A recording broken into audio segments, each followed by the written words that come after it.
Yes, dictation 5 second बाद start होगा। Speed 90 word पर मिनट।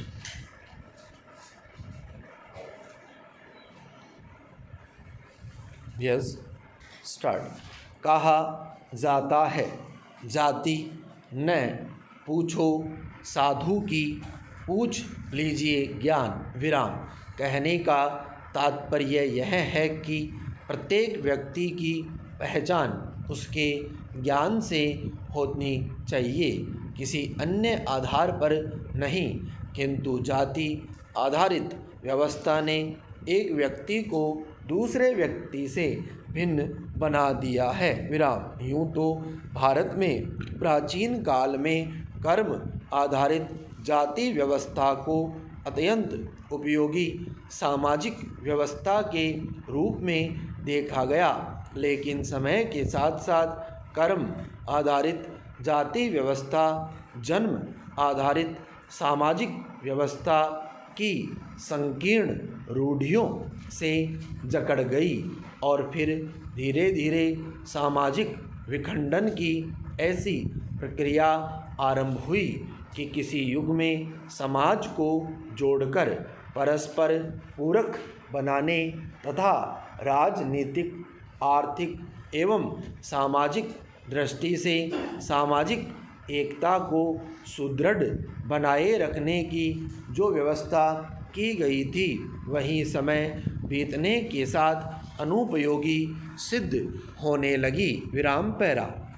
कुछ ऐसी कुरीतियों एवं कुप्रथाओं ने जन्म लिया जो समाज द्वारा खींची गई लक्ष्मण रेखाओं के कारण पनपी और उनके उल्लंघन को समाजों के इन तथाकथित कर्णधारों ने दंडनीय अपराध घोषित कर दिया विराम। सामाजिक बहिष्कार का दंड विधान और समाज से बहिष्कृत होने का भय किसी मुस्लिम को हिंदू से या हिंदू को मुस्लिम से या फिर एक जाति के सदस्य को किसी अन्य जाति के सदस्यों से प्रेम या विवाह करने से रोकता है विराम। एन के दत्त ने अपनी पुस्तक origin and growth of castes of India में जाति को परिभाषित करते हुए लिखा है, जाति जन्मजात आधार पर सामाजिक संरक्षण और खंड विभाजन की एक गतिशील व्यवस्था है जो अपने सदस्यों पर खान पान, विवाह, पैसा व सामाजिक सहवासों से संबद्ध अनेक या कुछ प्रतिबंध लगाती है विराम पैरा। संभवतः मानव समाजों में स्तरीकरण का विकास वंशागत और सामाजिक दोनों कारणों से हुआ है विराम। वंशागत स्तरीकरण जातिगत स्तरीकरण है, जबकि सामाजिक स्तरीकरण गैर जातिगत स्तरीकरण विराम। वंशागत स्तरीकरण से दो भिन्न समाजों के विलय का बोध हो जाता है विराम। जब एक जाति समूह दूसरे जातीय समूह या समूहों पर स्थायी रूप से न्यूनाधिक प्रबल हो जाता है तो वंशागत स्तरीकरण निर्मित हो जाता है विराम। भारत में हिंदू जाति व्यवस्था इसी प्रकार के स्तरीकरण का उदाहरण है विराम। हिंदू समाज भारत की आदिकालीन जातियों और आर्य जातियों के विलय से बना है विराम। सामाजिक स्तरीकरण में एक समाज के अंतर्गत पद स्तरों की एक व्यवस्था विकसित होती है विराम पैरा। धर्मशास्त्र के अनुसार हिंदू समुदाय को गुण एवं कर्म के आधार पर 4 वर्णों में विभाजित किया गया था विराम। भारतीय समाज हिंदू परंपरागत रूप से ब्राह्मण, क्षत्रिय, वैश्य और शूद्र वर्णों में विभक्त माना जाता है विराम। श्रीमद् भगवत गीता में भी चातुर्वर्ण्यम मया सृष्टम गुण कर्म विभागसः अर्थात गुण व कर्म के आधार पर समाज को 4 वर्णों में बांटे जाने का उल्लेख किया गया है। विराम। समय के साथ साथ इन्हीं 4 वर्णों में से असंख्य लगभग 4000 से अधिक जातियों का उद्भव हुआ। विराम। भारतीय सामाजिक व्यवस्था का अध्ययन करने के क्रम में प्रसिद्ध समाजशास्त्री M.N. श्रीनिवास ने वर्ण प्रारूप एवं जाति प्रारूप की अवधारणा सामने रखी। विराम। जहाँ वर्ण प्रारूप पाठ्यात्मक है वहीं जाति प्रारूप संदर्भात्मक। विराम। पाठ्यात्मक दृष्टिकोण के अंतर्गत हम उपरोक्त 4 वर्णों की मुख्य विशेषताओं के आधार पर विभिन्न जातियों के एक सामान्य स्तरीकरण की पहचान करते हैं, जबकि किसी जाति विशेष की विशिष्ट विशेषताओं एवं सामाजिक स्तरीकरण में वास्तविक स्थिति की पहचान के लिए हमें जाति प्रारूप संबंधी संदर्भात्मक दृष्टिकोण का सहारा लेना पड़ता है, जो अधिक सटीक एवं प्रासंगिक है। विराम। पैरा।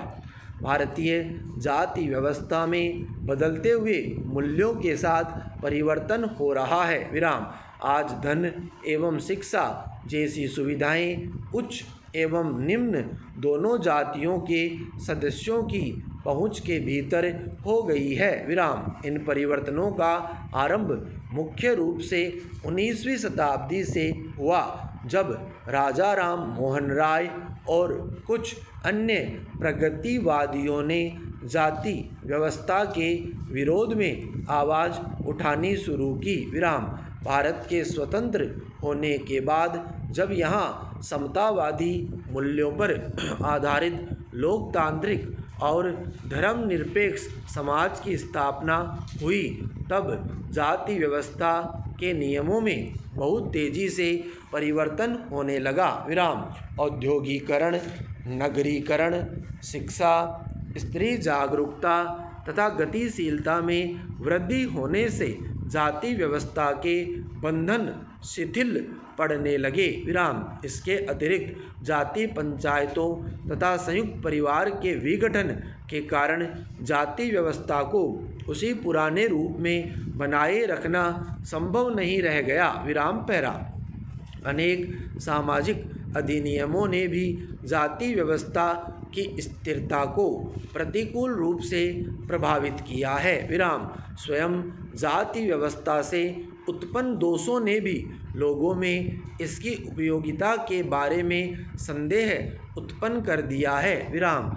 जातिगत विभेद को दूर करके ही एक स्वस्थ राष्ट्र का निर्माण किया जा सकता है। विराम। इसलिए यह व्यवस्था की गई कि राज्य किसी भी नागरिक के प्रति धर्म, वंश अथवा जाति के आधार पर किसी प्रकार का भेदभाव नहीं करेगा। विराम। पैरा। संविधान के अनुच्छेद 38(1) में यह स्पष्ट कर दिया गया है कि राज्य प्रभावकारी ढंग से एक ऐसी सामाजिक व्यवस्था की स्थापना और संरक्षण द्वारा लोक कल्याण में वृद्धि करेगा, जिससे राष्ट्रीय जीवन की सभी संस्थाओं द्वारा व्यक्तियों को सामाजिक, आर्थिक और राजनीतिक न्याय मिल सके। विराम। इस भावना के अनुरूप अस्पृश्यता, वैवाहिक निर्योग्यता, स्त्रियों की निम्न स्थिति तथा जन्म पर आधारित